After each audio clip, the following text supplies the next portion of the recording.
और शायद मेरा जाने का वक्त आ चुका था, क्योंकि मेरा गुणगान और दी जाने वाली शिक्षा एवं मार्गदर्शन बहुत ही बड़ा सफल रहा। इसी कारण 12वीं शताब्दी में तुर्क आक्रमणकारी बख्तियार खिलजी ने मुझे पूरी तरह से जला डाला और प्रांगण में रखा हुआ किताबें और अन्य अनाज सामग्री कई वर्षों तक जला रहा। और मैं आज भी रोता हूँ, इसलिए कि मैं नालंदा विश्वविद्यालय प्राचीन का सबसे बड़ा अध्ययन का केंद्र था। मेरे यहाँ स्वागत है फिर से एक नए ब्लॉग में। ये ब्लॉग आप नालंदा विश्वविद्यालय का होगा, क्योंकि वो पिछले वाला ब्लॉग तो ख़त्म कर दिया। अब चलेंगे इसके अंदर, कितना बजे तक खुला रहता है तो देखेंगे उसके अंदर जाने के बाद ही। तो अब क्या चलते हैं इसके अंदर और दिखाते हैं एंट्री गेट पर। पहले तो एंट्री पर देखते हैं क्या क्या एंट्री है। एंट्री गेट, चलिए इसके अंदर चलते हैं। यह नालंदा विश्वविद्यालय का लोगो यहाँ पे।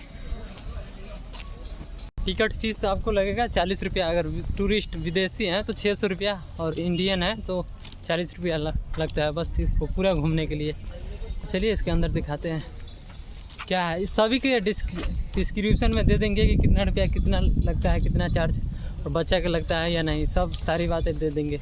और इस नालंदा के बारे में जो भी होगा हिस्टोरिकल बातें, वो हम शूट करने के बाद ही बताएंगे आपको, क्योंकि ऐसे कैसे पता चलेगा क्या क्या है।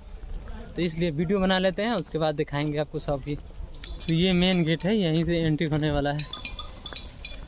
ये बाहर का सीन है, कुछ ऐसा है। अब यही है एंट्री गेट, मतलब अंदर जाने का रास्ता। Welcome to Nalanda university description दिए हैं यहाँ पर। अभी भी काफ़ी ज़्यादा आर्किटेक्चर अभी भी रखा हुआ है, काफ़ी ज़्यादा गार्डन अच्छे अच्छे। हरियाली तो इधर तो बहुत ज़्यादा है, राजगीर से ज़्यादा हरियाली इसमें है।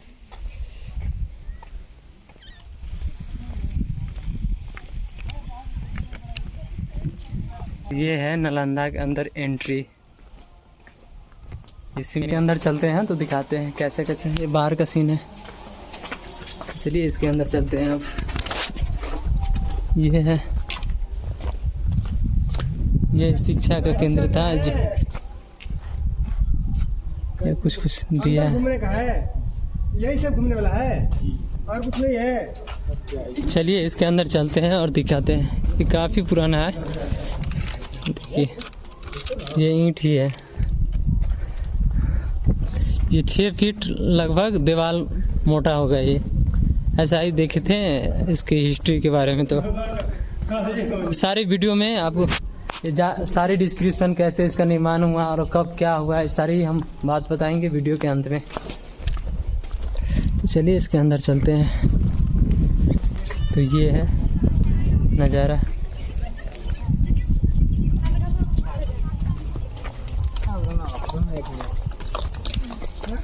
अभी एंट्री हो चुका है विश्वविद्यालय के अंदर।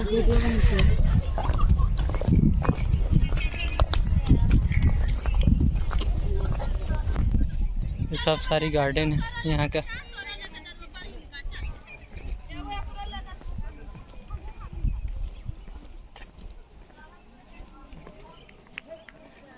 बिल्कुल ऐसा लगता है यहाँ इतना ज़्यादा शांति है, इसलिए ज़्यादा आवाज़ भी यहाँ करना ही मना है। सारी अभी तक रखा है पूरी आर्किटेक्चर के हिसाब से।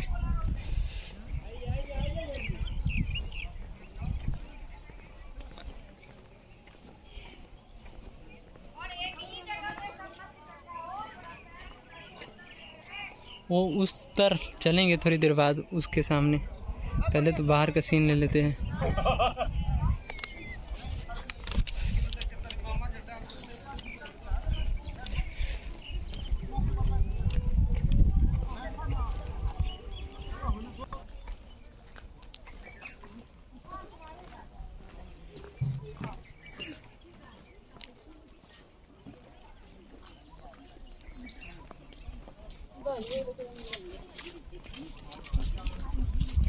यहाँ तो फॉरेन लोग भी आते हैं कभी कभी।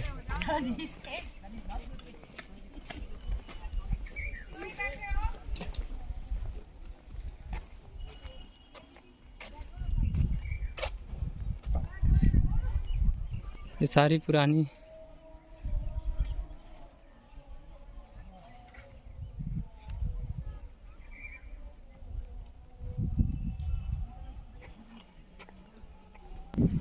तो कुछ नॉर्थ ईस्ट से लोग भी यहाँ पर आते हैं, तो देख रहे हैं। तो नॉर्थ ईस्ट के लोग थे यहाँ से, तो उससे बात किए, अच्छा लगा बात करके। और दिखाते हैं इसके अंदर, चलते हैं। और बहुत सारा है, बहुत बड़ा है ये।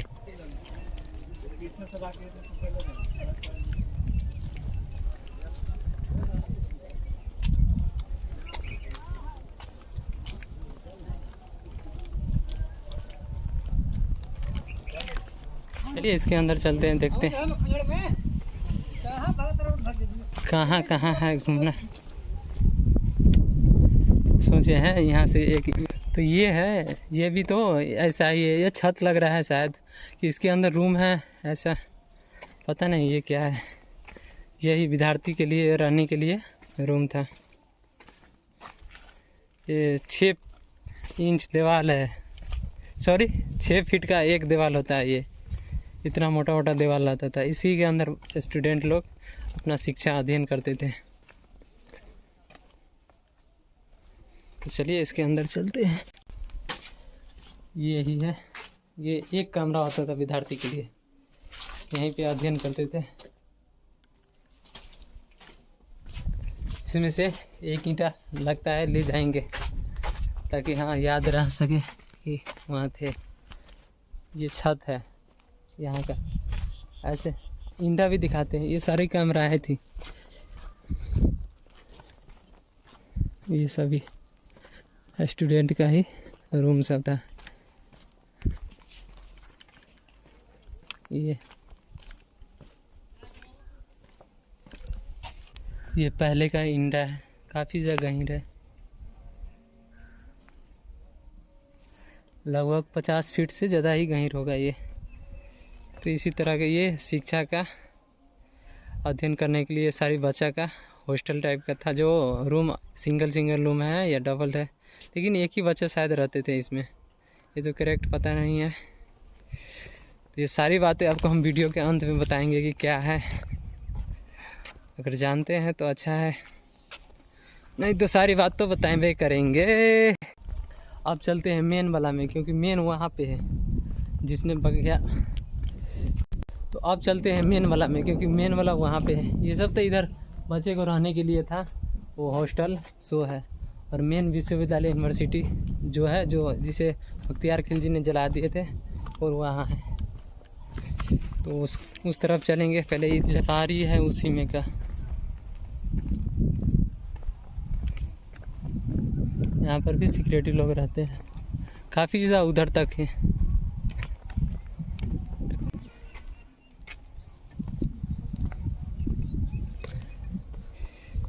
ये भी उसी में का है। ये यूनिवर्सिटी का कुछ गोदाम था। ये मेन तो दूसरा जगह है, मतलब उधर है, उस साइड है। और ये है सिर्फ यूनिवर्सिटी का गोदाम रहने वाला अनाज। यहाँ से सारी व्यू दिखता है।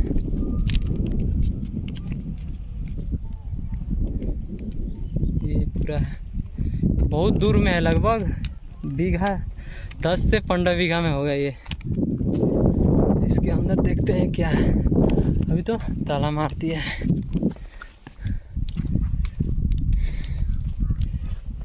हाँ यही तो गोदाम है। इसके सारी बात हम बताएंगे वीडियो के अंत में, क्योंकि ऐसे लिखना पड़ेगा कि क्या कहाँ क्या था और किसने बनवाया था। ये सारी बात इससे तो मैंने स्टडी करके आया नहीं, तो बता देती है। अभी सारी बात बताएंगे, लेकिन वो मेन वाला दिखा देते हैं, क्योंकि ज़्यादा टाइम भी हो गया और वीडियो भी शूट करना है। चलिए वो मेन वाला में चलते हैं। तब तक के लिए यही सीन है। ऐसे ये स्थान था। ये स्थान क्या है इनके बारे में तो देखना पड़ेगा। इसके अंदर जाना थोड़ा मना है। ये सब बैठने का, शिक्षा ग्रहण करने का स्थान है। यहीं पे बैठ के बौद्धिस्ट लोग या सारी कला के लोग यहाँ पर बैठ के शिक्षा को ज्ञान देते थे कि हाँ या सारी।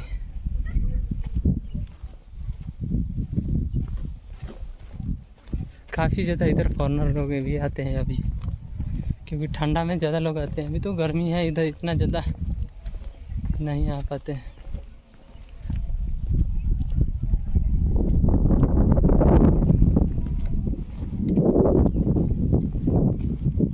ये सभी रास्ता पहले का ही है बनाया हुआ, ताकि चल सके। ये सब यहाँ पर दीक्षा ग्रहण करते थे, यहाँ सब बैठकर।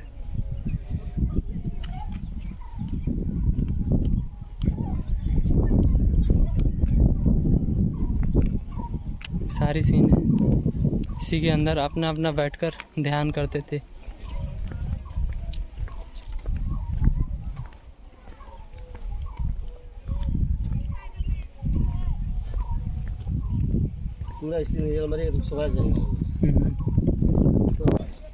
काफ़ी फॉरेनर लोग यहाँ पे आए हैं, बुद्धिस्ट लोग दर्शन करने के लिए।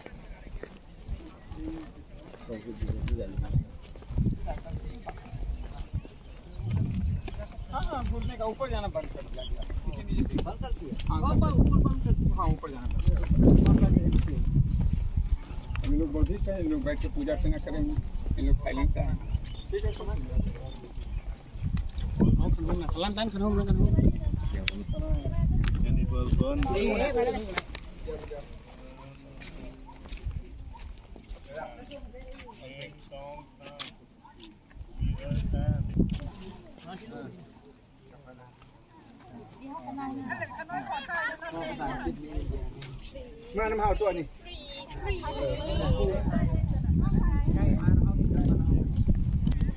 ये यही है मेन यहाँ का ये विश्वविद्यालय।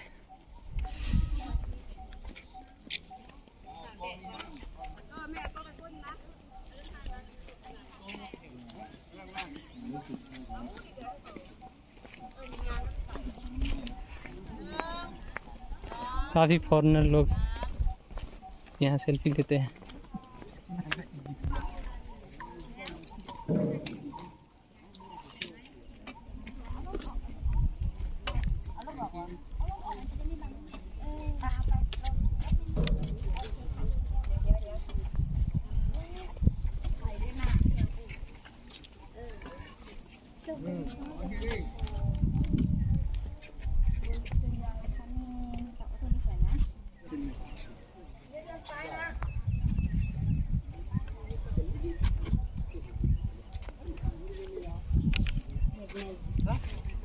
देखिए अपना जगह पर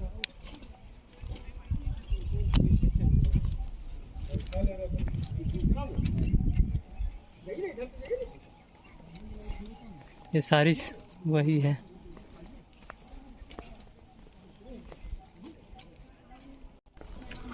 तो इसी के अंदर, और इधर भी पढ़ने वाला है, तो इसी के अंदर बच्चा लोग पढ़ते थे और ध्यान करते थे कि हाँ कैसे कैसे शिक्षा अध्ययन हुआ। और ये भी ऐसे ही कला का ये कुछ बैठने वाला।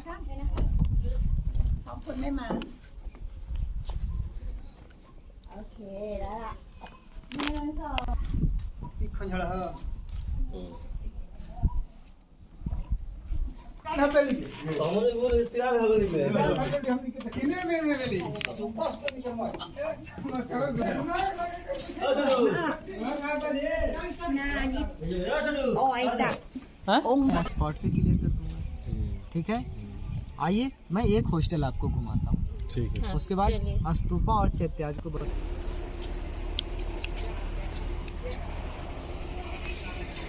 तो ये अब ये म्यूज़ियम है, तो म्यूज़ियम के अंदर चलते हैं, क्या क्या है देखते हैं। इसमें पुरानी ये विश्वविद्यालय का ही कुछ सामान सब रखा है बचा कर अभी भी। तो म्यूज़ियम के अंदर चलते हैं।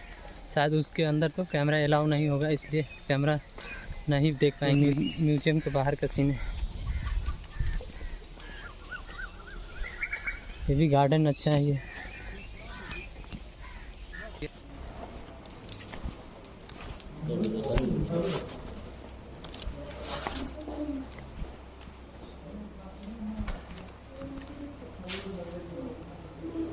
इसके अंदर camera no allow.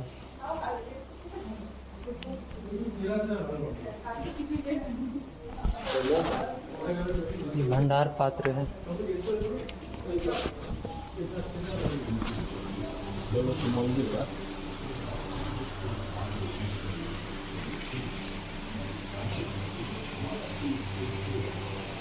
Sorry for camera no allow है इसलिए। यू हेलो नमस्ते।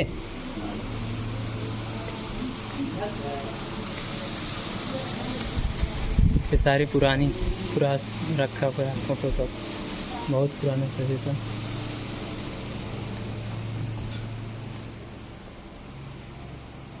Camera no allow.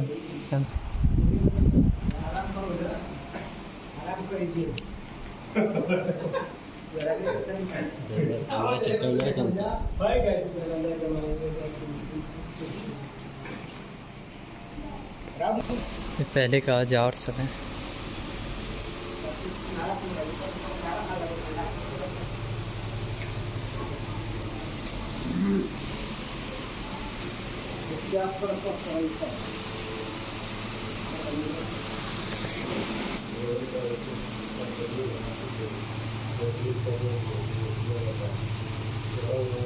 ये पहले का मूर्ति टाइप का कुछ।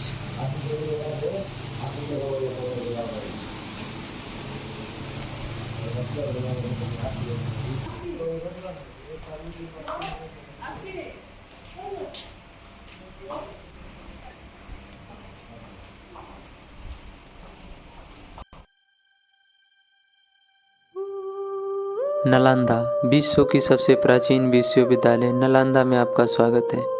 मेरा परिचय, मैं तो भारत की गोद में बसा बिहार राज्य में हूँ। मैं तो अब नहीं रहा, लेकिन मेरा अवशेष आज भी मौजूद है। मेरे यहाँ कई देशों के छात्र अपनी शिक्षा ग्रहण करते थे तथा अपना जीवन का महत्वपूर्ण पल मेरे ही आंगन में बिताते थे। यहाँ तक कि बुद्ध और महावीर कई बार मेरे आंगन में ठहरे थे और यहाँ से ही महावीर ने अपनी मोक्ष की प्राप्ति की तथा बुद्ध के प्रमुख छात्र में से एक सारिपुत्र का जन्म नालंदा में ही हुआ था। और उसके बाद मेरे यहाँ प्रसिद्ध चीनी यात्री हेनसांग ने 7वीं शताब्दी में यहाँ जीवन का अपने महत्वपूर्ण 1 वर्ष शिक्षक एक विद्यार्थी के रूप में भी बिताया। मेरा गरिमा ऐसा है कि मैं सारे विश्व को अपनी आंचल में मोह लेता हूँ और भगवान बुद्ध ने सम्राट अशोक को अपना उपदेश यहीं दिया था। मेरी अवशेष की पता अलेक्जेंडर कलिंगम ने दी थी और शायद मेरा स्थापना 450 में गुप्त शासक कुमारगुप्त ने की थी और आने वाली सभी शासक वंशों का मेरा निर्माण में समर्थन मिला। जैसे महान शासक हर्षवर्धन ने भी अपना समर्थन दिया था तथा इसके बाद पाल शासकों का भी बहुत ज़्यादा समर्थन मिला। केवल मेरे निर्माण में यहाँ के शासक ही नहीं बल्कि विदेश शासकों को भी बहुत बड़ा दान समर्थन पूरी तरह से मिला और फिर से मेरा अस्तित्व 12वीं शताब्दी तक बना रहा। और शायद मेरा जाने का वक्त आ चुका था, क्योंकि मेरा गुणगान और दी जाने वाली शिक्षा एवं मार्गदर्शन बहुत ही बड़ा सफल रहा। इसी कारण 12वीं शताब्दी में तुर्क आक्रमणकारी बख्तियार खिलजी ने मुझे पूरी तरह से जला डाला और प्रांगण में रखा हुआ किताबें और अन्य अनाज सामग्री कई वर्षों तक जला रहा। और मैं आज भी रोता हूँ, इसलिए कि मैं नालंदा विश्वविद्यालय प्राचीन का सबसे बड़ा अध्ययन का केंद्र था। मेरे यहाँ 10,000 से ज़्यादा छात्र रहकर शिक्षा लेते थे तथा 2,000 शिक्षक उन्हें शिक्षा देती थी तथा शिक्षा के अलावा उसे जीवन जीने का ध्यान करने का मेरे यहाँ आने वाले छात्रों में बौद्ध यात्रियों की संख्या ज़्यादा थी और गुप्त राजवंश ने प्राचीन कुषाण वास्तु शैली निर्मित इन मठों का संरक्षण किया। मेरे यहाँ आंगन की तरह चारों ओर से कक्षाओं बटा हुआ था, एक पंक्ति की तरह। और मेरे यहाँ सम्राट अशोक तथा हर्षवर्धन ने यहाँ सबसे ज़्यादा मठों का निर्माण करवाया था। हालांकि मेरी विस्तृत खुदाई 1951 में पता लगा कि यहाँ अंतर्राष्ट्रीय बौद्ध शिक्षा के केंद्र भी था और मेरा अवशेष लगभग 14 हेक्टेयर में फैला है एवं खुदाई से भी सभी इमारतों का निर्माण लाल पत्थर से पता चला और मेरा परिसर दक्षिण से उत्तर की ओर बटा हुआ आज भी है तथा मठ या विहार इस परिसर के पूर्व दिशा में स्थित थे, जबकि मंदिर या चैत्य पश्चिम दिशा में था। और मेरे परिसर की सबसे मुख्य इमारत विहार एक थी। वर्तमान में भी यहाँ 2 मंजिल इमारत मौजूद है। यह इमारत परिसर के मुख्य आंगन के समीप बनी हुई थी, क्योंकि यहाँ शिक्षक अपने छात्रों को संबोधित किया करते थे। और मेरा प्रार्थनालय भी आज भी सुरक्षित अवस्था में बचा है, स्थापित है। और मेरे यहाँ छोटे छोटे बहुत सारे स्तूप बना है और इस पर भगवान बुद्ध की मूर्तियाँ बनी हैं। और मेरे नालंदा विश्वविद्यालय जलने के बाद भी जो भी कुछ बचा हुआ है, जो सामान और अन्य सामग्री है, जो आज भी उसे परिसर में रखा गया है, जो एक छोटा सा पुराना पुरातात्विक संग्रहालय बना है। इस संग्रहालय में खुदाई से प्राप्त अवशेष को अन्य और भी अवशेष इसी सुरक्षित भगवान बुद्ध की विभिन्न प्रकार की मूर्तियाँ का अच्छा संग्रह रखा हुआ है। आइए देखते हैं मेरा संग्रह। साथ ही बुद्ध की टेराकोटा की मूर्तियाँ और अन्य मूर्ति भी रखा है तथा प्रथम शताब्दी के 2-4 इसी संग्रहालय में रखा हुआ है। और इसके अलावा इसी संग्रहालय में तांबे की प्लेट पर पत्थर पर ढक्कन का खुदा हुआ अभिलेख, सिक्के, बर्तन तथा 12वीं शताब्दी के जला हुआ चावल का दाना भी रखा है। और मेरी कितनी सारी राज है जो नहीं बता सका, लेकिन मेरा यहाँ आकर मुझे आप भी देख सकते हो, क्योंकि मैं आज भी एक अवशेष के रूप में बचा हूँ। और मेरे यहाँ आने के लिए मेरा द्वार के समय सुबह 10 बजे से शाम के 7 बजे तक खुला रहता है। इसके बाद परिसर शुक्रवार को बंद रहता है। तो यही था मेरा कुछ खोया हुआ पल। मिलते हैं आपसे अगली वीडियो में।